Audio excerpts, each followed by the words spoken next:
Thanks for staying here on News Desk. Now, the issue of abortion is still a very controversial topic all over the world, even in countries that have decriminalized the act.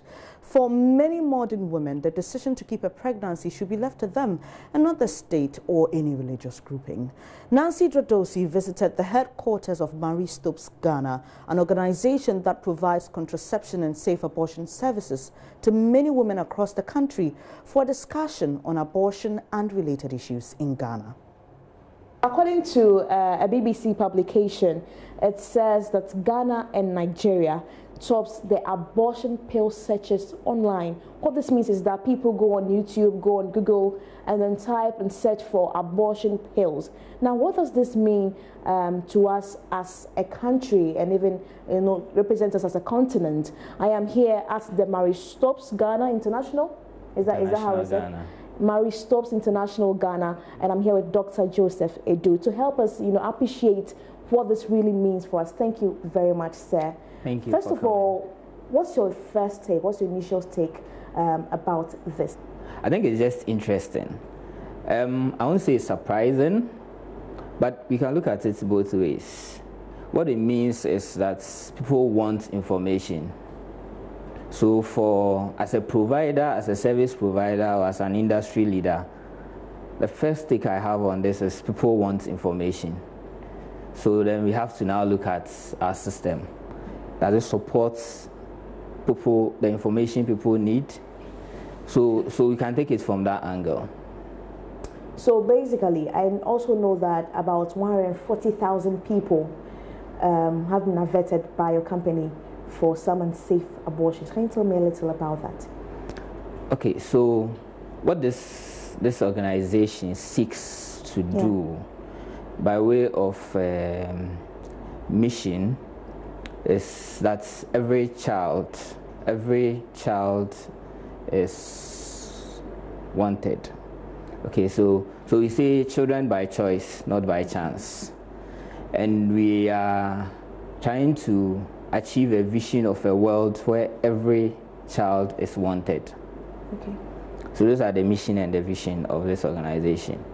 So what we seek to do is to put in interventions that will take us to this point. So to avoid unwanted pregnancies, we promote family planning and other contraceptives. And then we also liaise with other organizations to do advocacy, to build capacity, to improve access in general. And of course, where the law permits and within the boundaries of the law, we provide safe abortion services. Okay. So for my viewers who do not actually know what criteria it is to be part of the safe abortions or unsafe abortions, where lies the difference? Can you just briefly? So, definition of abortion is given by the WHO as to whether it's safe or unsafe. Recently, they've changed it, but that's technicalities. We can just stay with safe and unsafe. So, WHO says that if an abortion is carried out by a trained person in a facility which is well-resourced and registered, then it is safe. Okay. So, the opposite is unsafe. Okay, so it has nothing to do with how many months old the pregnancy is? Nope, it doesn't. So that's where the trained person comes in, because if you're a trained person, you know at what gestational age, as how far the pregnancy has gone and what to do. Because there are various ways of doing an abortion depending on how far the pregnancy has gone. So that's taken care of by a trained provider. So a trained provider will know that if it is only 3 weeks, this is what we can do. If it's 10 weeks, this is what we can do.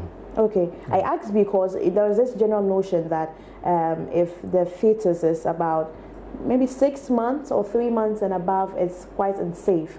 And so that is why I wanted to find out what exactly. What we say is the earlier the pregnancy, the easier and safer it is by way of outcome, but not by way of definition. Okay, so the unsafe, safe, you are using outcome. Okay. So if everything goes well, it's safe. If something goes wrong, then it's unsafe. But that's not like the technical definition of safe and unsafe. Okay. So back to the publication by the BBC. What it brings to the fore is that there's not enough knowledge out there of what people should do or can do when they are faced with an unsafe abortion. Okay. And that's what brings to the fore. But that's not too surprising, because even in this country, the latest statistics shows that knowledge of the legal status of abortion and of where to go for a safe procedure is very low. If you look at all the publications from this country, knowledge is low. So it's not surprising that people are seeking information. We should be happy that they are looking at it from the internet and not from the quacks. And don't you also think that it says a lot about the fact that people here in Ghana or many parts of the country are just feeling guilty in a way of walking into an institution and finding out, okay, so... Yeah, so I think the cultural environment also plays a role. You know, people don't want anybody to know. I mean, abortion is not something you broadcast. And talk about easily. So, you know, statistics shows that 1 out of 4 women in this country has had an abortion. Yes, the most recent statistics. But I can bet you, if we should ask people to raise their hands, nobody will raise this. So that's the point. People don't talk about it. So people would rather want to find ways they can have it done without everybody knowing that they've done that. So 2 things. Are we giving people enough information, and are we giving people enough privacy? Okay. So do our facilities provide privacy for people to engage, to seek abortion services? And do people have enough information? Okay. So I know that in Ireland, for instance, they had this strong rules about abortions and all of that. So they said that you can even go into jail for 14 good years. Now there's a movement that's trying to change all of that. Do you think it is time for Ghana to also look at our laws regarding abortion? Because I know that you can have an abortion when you are raped and other things, but even still in this country, we have people who still shun away from it. Do you think that it's time for us to revisit our laws? I don't think we need to rush in that direction yet. The abortion laws in this country, the problem is with knowledge. People don't even know how to operate within the law we have now. So the issue is to empower people more, to know what their rights are within the law. It's not about changing the law. People will still not talk about it. People will still not go to the right places if you just change the law and say that abortion is on demand. Our law is actually not that bad if you want to technically examine it. And I don't think anybody in our environment now would be pushing towards the law side of abortion. I think where we are now is more of empowerment, knowledge, information, and access within the law. Then we can look at whether the law should be pushed further or not. I think in this country, I think one of the biggest challenges has to do with religion and our morality. Do you think we can ever get to that point where Ghana will say that, okay, let's open up, as a country and talk about abortion? People are doing it anyway. I see what they did to Akufo-Addo. No, we are moving. The dynamics will be changing slowly, but I don't think it's anytime soon.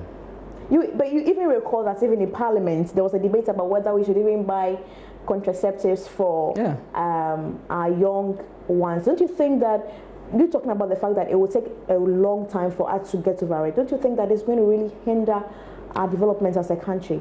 No, what we need now really is more open communication on the field. Going for law as it is now will be it's a distraction, because we haven't exhausted the limits of the current law. We haven't. Anybody who is in this field will tell you we haven't exhausted the limits of the current law. So it's amazing how people are able to use technology to just, you know, go on Google and then search for which abortion pills can I take today? What can I do tomorrow? What other alternatives can we use using technology? So let me give you an example. Like this organization, Marie Stopes Ghana, currently is running a campaign called Time to Talk. So we've opened the call center that you can call in at any time and get the right information. Okay. If you have an unintended pregnancy, or you don't want to get pregnant, or you are not even sure whether you are pregnant or not. So, and this is trending on social media as well. So you can look at hashtag Time to Talk GH. You can also look at our call center or call our call center. We also have WhatsApp lines that you can engage. So this is like, so for us as an organization, this is what we are doing. Others can emulate this. So if people can easily access the right information, that will help the situation. One of the things we track is vulnerable populations. Okay, so children under 19, adolescents under 19, poor, those marginalized in the society, KIA and all those. We track the services we provide to them, and we try to tailor some of our educational activities and even make our environments conducive for them. The key as to whether a 17-year-old, for example, can have a safe abortion. Of course they can have a safe abortion, but then we have to situate it within issues of consent, parental consent, or somebody in loco parentis, like an adult who stands in as a parent, and all those things. So once you follow due process of consent, anybody can have access to a safe procedure. But I'm sure there are lots of 17-year-olds who would want to share such stories with their parents. I'm going to tell mommy that. So have you had any situation where some young girls or young guys walk in here, say, okay, want to have an abortion, I'm 17 years old, but I can't tell mommy? Our statistics shows that we serve under 19, those under 19 who utilize our services across board ranges between 13 to 18%, thereabouts. So yes, they come. But as I said, for us as an organization, and also to protect us, because you need to protect the organization's image and the risk of legal suits and all that, we make sure that we go through proper consent process. And when all these conditions are met, they can have a safe procedure. What if they come with somebody who is not their parent? Who decides who is not whose parents? I'm coming to a point. Yes. So I come in with somebody who is probably an uncle, an auntie. Yeah. But then, without the consent of my biological parent. See, consent is a topic we can spend the whole day and talk about.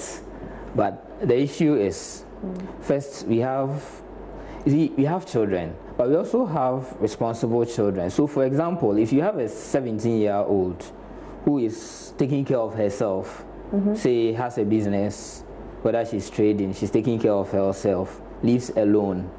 This is, in law, is 17, but in principle, is an adult.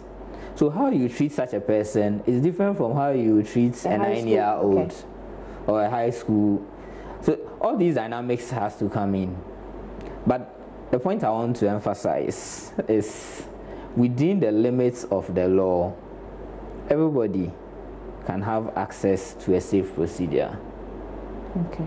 I know that Marie Stopes is also doing its part. What about the bigger institutions like Ghana Health Service, like the Ministry of Health? Governance is a balancing act. And that is why there should be partners to help. Sure. But if that's the case, one aspect, like the people on the ground, people in rural areas, are not privy to such information, don't you think there's time that people at the top can also go down there? I agree with you. But I don't think Ghana Health Service does badly at all. Okay. I mean, they allow organizations like Maristopes to operate, right? Yeah. So if they've given us the space to do what we are doing, then that's enough contribution, because they would also have to take care of other things. So we can't push it all on government and Ghana Health Service and Ministry of Health. I think what we need from them is a policy environment that will allow players, whether individuals or organizations, to be able to help the system to progress. And what about our religious institutions? I was hoping we wouldn't talk about religion. I just have to chip that in because that is one of the biggest, yeah, I know. influences in our country, even in many parts of the world. I know, yeah. I don't know what else we can do about religion. It's just a way of life. Okay. It's just our way of life. But it shouldn't be an confrontation. Yeah. It shouldn't be a confrontation. I think we just need to dialogue much more and explain and let people understand the situation. That those of us in sexual and reproductive health who promote safe abortion are not saying that people should go and have abortion. See, that's the difference. And that's why when people look at the law and the legalities of it, they are not too sure that is it legal or is it illegal in Ghana. It's not here or there. The question is, we know people are having abortion. How do we make sure that it is safe? That's why we exist. So we don't promote abortion. We ensure that abortions which are going on are safe. And that's probably where the religious and morality issues may not understand fully what organizations like ours do. Okay. Yeah. So right before we came for this interview, I heard somebody say that when you visit certain African areas or African countries, you see a lot of posters in town. Here we have safe abortions here, there are safe abortions here. And so those countries tend to have, they record very little statistic when it has to do with unsafe abortions. But in Ghana, the situation is different because of, we've already talked about the cultural barriers. Yeah. So people sell all sorts of drugs by the roadside. I'm sure you've seen. Oh, yeah, I'm sure you've seen and heard of all these people. Of course. I'm sure even government knows about these people. Do you think it's high time? I'm sure people already know about the education aspect. Enforce the law on such things. Because if the ordinary person is unable to walk into Maristopes and say, okay, I'm pregnant, I need to have an abortion, and they rather go to the old lady sitting by the roadside, then don't you think that it's time for us to create that awareness that we need as a That's country? what I've been saying all along. We need to create the awareness that there are safer options to abortion. And the enforcement of that law. Well, you can't push that too much. I mean, it's not like the government sleeps on it. Those of us in the field knows that. But government can only regulate what is regulatable. The government cannot regulate the old woman who is carrying a sack behind her back and going from hamlet to hamlet. It will be difficult. It's also for us, the citizenry, to take up the responsibility. Yeah. So, but government does well with regulation. I'm sure you know about the Food and Drugs Authority, for example. Sure. So some time ago, you could get abortion pills in a pharmacy directly. Now you don't. If you have it there, it's illegal. But 2-3 years ago, there were registered safe abortion pills in pharmacies. Now they are not, because people are abusing the whole system. Okay. So now the law is a bit more strict.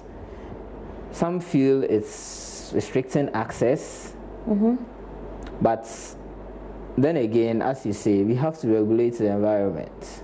Because if you don't regulate the registered products, then the unregistered products get mixed up in it. So now you regulate the registered product, so you know whatever you see in a pharmacy shop that is for abortion is unsafe and is illegal. Earlier you mentioned that you gave an example of how we can use technology to improve all of this. What about the ordinary woman sitting somewhere in Fantineko who has no telephone, no internet? How do we get these people from going to perform the do-it-yourself abortion? Yes, so then we have to find ways of reaching those who don't have internet. I'm not too sure about telephone, because you'll be surprised at our telephone concentration. I mean, in this town, in this country, almost everyone has a telephone. Not those in rural areas. You have no idea. There are certain communities that do not have even reception. Yeah, that's true. No, but that's where the environment should be created for individuals and organizations to take advantage of these things. So if we, for example, as Marie Stopes, can do a call center, I agree with you, it might cater for a certain level of clientele, yes, but there should be also ways of reaching those at the lower level. So community vans, announcement, information vans, those things can all be utilized. And there are organizations which do that. There's an organization called Willows Foundation. They are in the communities. You may not even hear about them. You may not see any posters about them, but they are very strong at the grassroots, promoting family planning and safe abortion at the grassroots in the communities. There are a lot of organizations working in this area, but once again, because of the stigma, people don't even, you may not even hear that they are doing that. And then also the misunderstanding of the law, because somebody feels that if they hear me talking about safe abortion, it's illegal. But that may not be what the law says. Yeah. So once we educate ourselves a little bit more, I'm sure we will reach there. But we need everybody to be on board. I think one thing that has run throughout this interview has been the need for education and awareness. So hopefully you wouldn't be averting some 140,000 unsafe abortions in the future. But it's good to avert unsafe abortions. It means that you're having more safe procedures being done, right? Sure. Yeah. Thank you very much, Dr. Joseph Edu, who wants to be referred to as Joe. So that's how we'll be wrapping up this interview. So there's a need for us to have some awareness and education on safe and unsafe abortions in this country, so that we will not be recording certain high numbers of unsafe abortions in this country. Nancy Jotosi with that interview. You're watching News Desk. We have news on artificial intelligence and MTN Star smartphone service application. Do stay.